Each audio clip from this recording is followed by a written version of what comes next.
আসসালামু আলাইকুম। আপনারা শুনছেন সংবাদ শিরোনাম। ৮ বছরের শিশুকে ধর্ষণের অভিযোগ, গ্রাম্য চিকিৎসককে পিটুনি দিয়ে পুলিশে দিল জনতা। জানাবো নোয়াখালীতে বিএনপি ও আওয়ামী লীগের রক্তক্ষয়ী সংঘর্ষ, কার্যালয়ে মোটরসাইকেলে আগুন। এরপর থাকছে কুমিল্লায় যাত্রীবাহী বাস অটোরিকশার মুখোমুখি সংঘর্ষে ৩ শ্রমিক নিহত। শরীয়তপুরে আওয়ামী লীগের ঝটিকা মিছিল। সর্বশেষ জানিয়ে দেব দৌলতদিয়ায় বাস ডুবির ঘটনায় গ্রেপ্তার ৩ জনের জামিন। শুনছিলেন সংবাদ শিরোনাম, এবার বিস্তারিত। ৮ বছরের শিশুকে ধর্ষণের অভিযোগ, গ্রাম্য চিকিৎসককে পিটুনি দিয়ে পুলিশে দিল জনতা। ঝিনাইদহের কালীগঞ্জে নিজের অসুস্থ দাদির জন্য ওষুধ আনতে গিয়ে এক অবুঝ ও নিষ্পাপ শিশু বর্বরোচিত ধর্ষণের শিকার হয়েছে বলে অভিযোগ উঠেছে। এই পৈশাচিক ও ন্যাক্কারজনক ঘটনা জানাজানি হতেই স্থানীয় বিক্ষুব্ধ এলাকাবাসী অভিযুক্ত আফতাব ওরফে তরিকুল নামের এক গ্রাম্য চিকিৎসককে গণপিটুনি দিয়ে ঘরের মধ্যে অবরুদ্ধ করে রাখে। পরে পুলিশে সোপর্দ করে তারা। শনিবার ৬ জুন বিকাল ৫:৩০টার দিকে কালীগঞ্জ উপজেলার এক প্রত্যন্ত অঞ্চলের স্থানীয় একটি ফার্মেসিতে এই হীন অপরাধের ঘটনা ঘটে। সংবাদ পেয়ে রাত ৯:৩০টার দিকে কালীগঞ্জ থানা পুলিশের একটি বিশেষ দল ঘটনাস্থলে পৌঁছে অভিযুক্তকে উত্তেজিত জনতার হাত থেকে উদ্ধার করে নিজেদের হেফাজতে নেয়। এই ঘটনায় পুরো এলাকা জুড়ে চরম উত্তেজনা ও তীব্র ক্ষোভের সৃষ্টি হয়েছে। ভুক্তভোগী শিশুটি পরিবারের তথ্য মতে শিশুটি স্থানীয় এক প্রাথমিক বিদ্যালয়ের ৩য় শ্রেণীর শিক্ষার্থী। বিকালে তার দাদির আকস্মিক অসুস্থতার কারণে সে বাড়ির পাশের বাজারে তরিকুল ডাক্তারের ফার্মেসিতে ওষুধ আনতে গিয়েছিল। স্থানীয়রা জানান, বিকেল ৫:৩০টার দিকে দোকানে আর কোনো ক্রেতা বা অন্য কেউ না থাকার সুযোগে অভিযুক্ত তরিকুল ওই অবুঝ মেয়েটিকে কৌশলে দোকানের ভেতরের একটি গোপন রুমে নিয়ে যায় এবং জোরপূর্বক ধর্ষণ করে। পরবর্তীতে শিশুটি রক্তাক্ত ও কান্নাকাটি অবস্থায় বাড়িতে ফিরে তার মা বাবাকে এই পৈশাচিক ঘটনার কথা জানালে পরিবারের সদস্যরা তাৎক্ষণিকভাবে স্থানীয় সমাজসেবক ও প্রতিবেশীদের বিষয়টি অবহিত করেন। মুহূর্তের মধ্যে খবরটি ছড়িয়ে পড়লে শত শত বিক্ষুব্ধ মানুষ ওই চিকিৎসকের দোকান ঘেরাও করে তাকে গণধোলাই দেয়। নৃশংস এই ঘটনার পর কান্নায় ভেঙে পড়ে ভুক্তভোগী শিশুটির বাবা।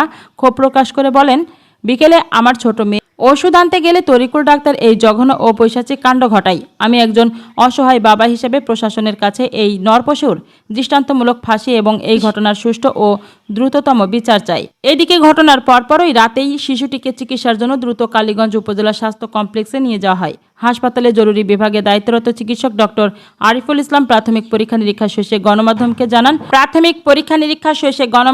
জানান প্রাথমিকভাবে পরীক্ষা করে মনে হচ্ছে শিশুটিকে পৈশাচিক উপায়ে ধর্ষণ করা হয়েছে। তবে ধর্ষণের বিষয়টি আরও শতভাগ নিশ্চিত হওয়া এবং উচ্চতর ফরেনসিক আলামত সংগ্রহের জন্য ভিকটিমকে উন্নত পরীক্ষার জন্য ঝিনাইদহ সদর হাসপাতালে রেফার করা হয়েছে।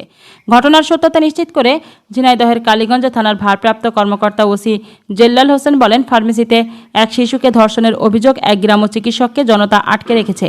এমন সংবাদ পাওয়া মাত্রই পুলিশের একটি ফোর্স পাঠিয়ে অভিযুক্তকে দ্রুত আটক করে থানায় নিয়ে আসা হয়েছে। এরই মধ্যে নির্যাতিত শিশুটিকে উন্নত ডাক্তারি ও মেডিকেল ফরেনসিক পরীক্ষার জন্য জেলা সদর হাসপাতালে পাঠানো হয়েছে।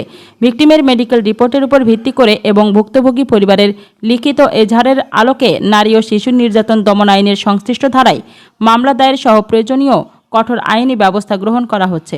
জানাবো নোয়াখালীতে বিএনপি ও আওয়ামী লীগের রক্তক্ষয়ী সংঘর্ষ, কার্যালয় ও মোটরসাইকেলে আগুন। নিষিদ্ধ সংগঠন ছাত্রলীগের ঝটিকা বিক্ষোভ মিছিলের জের ধরে নোয়াখালী সদর উপজেলার বিএনপি ও রাষ্ট্রীয়ভাবে কার্যক্রম নিষিদ্ধ ঘোষিত আওয়ামী লীগের নেতাকর্মীদের মধ্যে এক ভয়াবহ পাল্টাপাল্টি হামলা ও রক্তক্ষয়ী সংঘর্ষের ঘটনা ঘটেছে। শনিবার ৬ জুন বিকেল ৪টা থেকে শুরু হয়ে সন্ধ্যা ৭টা পর্যন্ত উপজেলার কালাদ্রাপি ইউনিয়নের পশ্চিম সুল্লাকিয়া গ্রামে এই রণক্ষেত্র তৈরি হয়। সংঘর্ষ চলাকালে ক্ষুব্ধ নেতাকর্মীরা স্থানীয় আওয়ামী লীগের একটি অফিস ঘর এবং বিএনপি কর্মীদের একটি মোটরসাইকেলে প্রকাশ্য দিবালোকে অগ্নিসংযোগ করে। এছাড়া পাল্টাপাল্টি পাল্টা ধাওয়ার মাধ্যমে আওয়ামী লীগ সমর্থক ও বর্তমান ইউপি চেয়ারম্যানের শাহাদাত উল্লাহ সেলিমের বাড়ি এবং ছাত্রদল কর্মীদের 5টি মোটরসাইকেল ব্যাপক ভাঙচুর করা হয়। পুলিশ ও প্রশাসন স্থানীয় নির্ভর সূত্রে জানা গেছে, শুক্রবার ৫ জুন বিকালে সদর উপজেলার নন্নাইল ইউনিয়নের বাদরহাট বাজারে আইন অমান্য করে নিষিদ্ধ সংগঠন ছাত্রলীগের নেতাকর্মীরা একটি আকস্মিক বিক্ষোভ মিছিল বের করে। ওই নিষিদ্ধ মিছিলে তীব্র প্রতিবাদ ও ক্ষোভ জানিয়ে আজ শনিবার বিকেল একই বাজারে ইউনিয়ন বিএনপি অঙ্গ সংগঠন এবং জামাতে ইসলামের ব্যানারে পৃথক পৃথক বিক্ষোভ মিছিল ও এক বিশাল প্রতিবাদ সমাবেশের আয়োজন করা হয়।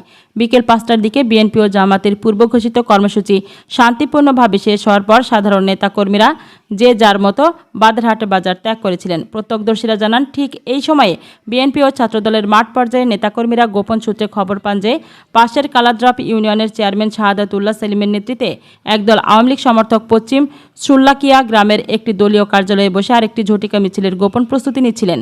এই খবর ছড়িয়ে পড়ার সাথে সাথে ছাত্রদলের একদল উত্তেজিত কর্মী ইউপি চেয়ারম্যান বাড়ির পাশেই ওই অফিস ঘরের সামনে জড়ো হয়ে উভয় পক্ষের মধ্যে মুহূর্তের মধ্যে সংঘর্ষ বেঁধে যায়। হামলার শুরুর দিকে ধারালো অস্ত্রের আঘাতে শ্রমিক দলনেতা মোহাম্মদ হৃদয়ের মাথা ফেটে যায় এবং সমান্তরালভাবে চেয়ারম্যান শাহাদাতুল্লাহ সেলিমও আহত হন।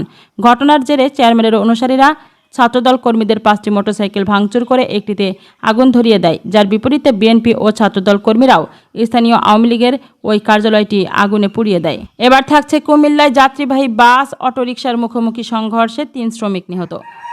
কুমিল্লা নোয়াখালী আঞ্চলিক মহাসড়কে এক ভয়াবহ ও মর্মান্তিক সড়ক দুর্ঘটনায় ব্যাটারি চালিত অটোরিকশার 3 আরোহী ঘটনাস্থলেই নিহত হয়েছেন।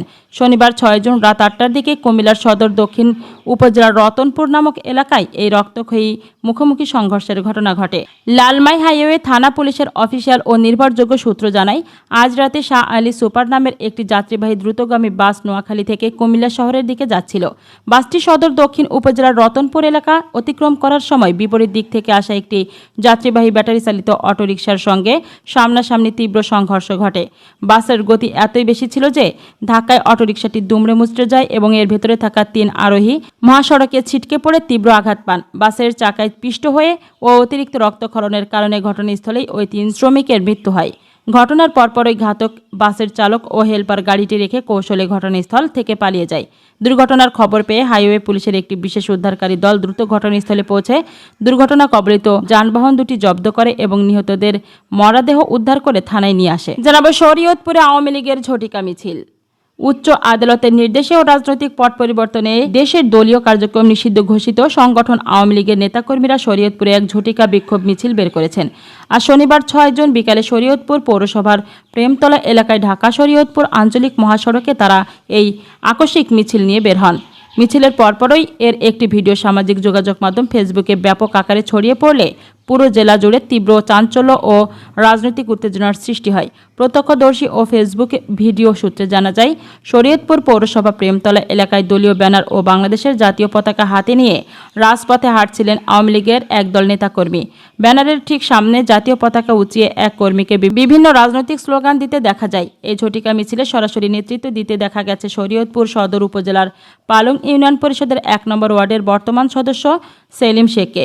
আওয়ামী লীগের নেতাকর্মীরা যখন মহাসড়কে এই ঝটিকা মিছিল করছিলেন, তখন দলীয় মনোবল চঙ্গা করতে অভিযুক্ত ইউপি সদস্য সেলিম শেখ নিজের ব্যক্তিগত ফেসবুক পেজ থেকে পুরো মিছিলটি সরাসরি লাইভ সম্প্রচার করেন। মিছিল থেকে নির্বাসনে থাকা সাবেক প্রধানমন্ত্রী শেখ হাসিনাকে অবিলম্বে দেশে ফিরিয়ে আনা এবং আওয়ামী লীগের উপর থেকে সব ধরনের রাজনৈতিক নিষেধাজ্ঞা প্রত্যাহারের জোর দাবি জানানো হয়। সর্বশেষ জানিয়ে দেব, দৌলতদিয়ায় বাস ডুবির ঘটনায় গ্রেপ্তার 3 জনের জামিন। রাজবাড়ীর গোয়ালন্দে দৌলতদিয়া 7 নম্বর ঘাটে ফেরিতে ওঠার সময় নিয়ন্ত্রণ হারিয়ে বাস ডুবির ঘটনায় গ্রেপ্তার 3 জনকে জামিন দিয়েছে আদালত।